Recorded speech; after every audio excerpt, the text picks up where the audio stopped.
Where'd it go? Where'd it go? I don't know. I want to thank my family for being here, my kids, my grandkids, my wife, all my teammates that showed up.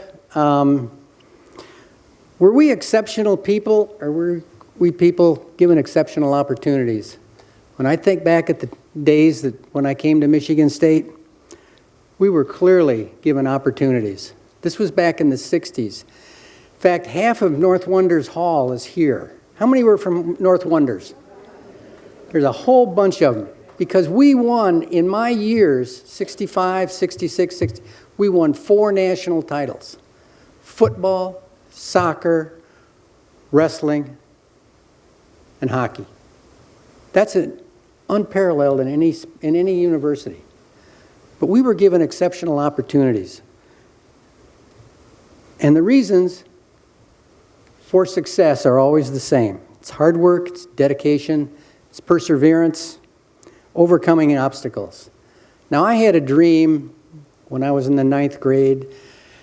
It had to be a dream because I had no idea what it meant, but I wanted to be the best in the world. I listened to this guy talking about he was an Olympic champion, and he thought it was so cool to be the best in the world. So I adopted that dream. And that dream became a wish. I wish I could do that. That wish became a goal. And then with that goal, I made a plan on how to do it. I didn't tell anybody. I didn't brag about it. Didn't do any of those things. I just made a plan. Because without a plan, a wish is just a dream. It doesn't get you anywhere. Now, a couple of people had pretty big influences on me. Of course, my high school coaches, my college coaches here, Grady's here. A lot of great people. In fact, every coach I ever had is in the National Hall of Fame. So I had exceptional opportunities. My dad said, whatever it was that he gave me to do, he says, you can do it. And I'd go, well, I may argue or something. He says, no, you can do it. And that's what it was. I never thought about it.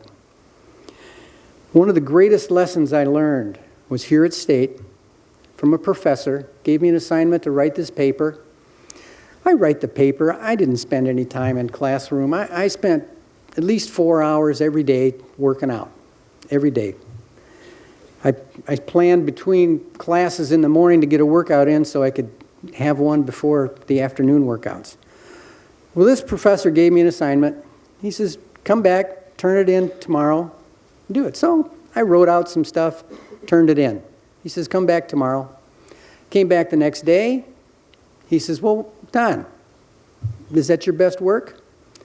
I said, well, I'm kind of thinking, he's telling me something. He says, I won't count it against you if you want to work on it a little bit more. I won't count you down. I said, well, all right, yeah, I can do better. So I took it home.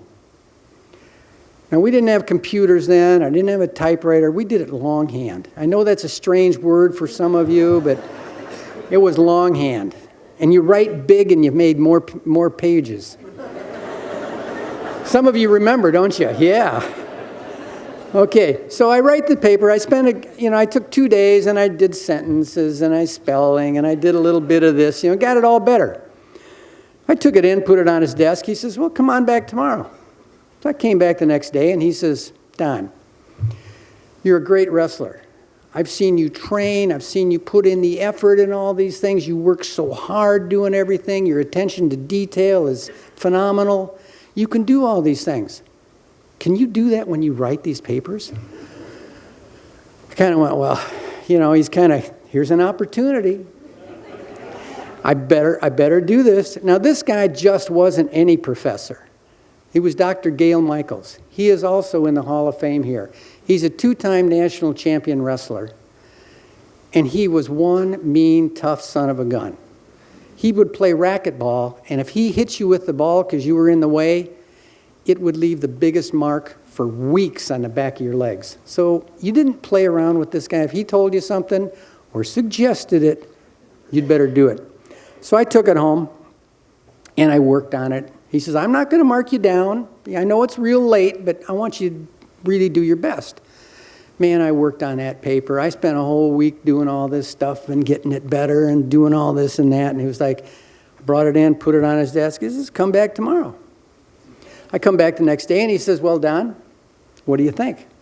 I go, about what? He says, your paper. Is that the best you got? I says, yes, it is. And I'm kind of going, uh-oh, I'm kind of standing up to this guy. I'm not sure I want to do that. I said, no, it's the best I can do. And he calmly picks it up and he says, well, then I'll read this one.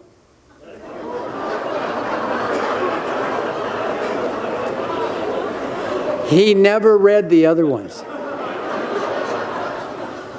Interestingly enough, to this day, I don't remember what the paper was about, but I remember that lesson. Now, those 2 lessons carried me for a long, long time. I did make the Olympic team in '68, and I was the youngest one on the U.S. team. I was probably the youngest international wrestler in the Olympic Games. And I had this opponent that I had to wrestle. And we walk up on the mat, and I look at him coming across the mat. He's a 5-time world champion from Russia. This guy is a beast. But I think to myself, you know what? My dad said you can do it. Dr. Michaels said, is that your best? And I can remember looking behind me and seeing the USA contingent and the USA flag there. And I'm thinking, I'm the best we got. Let's get it on. So I beat that Russian that day, and I get the silver medal because I paid the price. I paid the price. I worked hard. I used everything I had to beat that guy, and it paid off, those 2 lessons.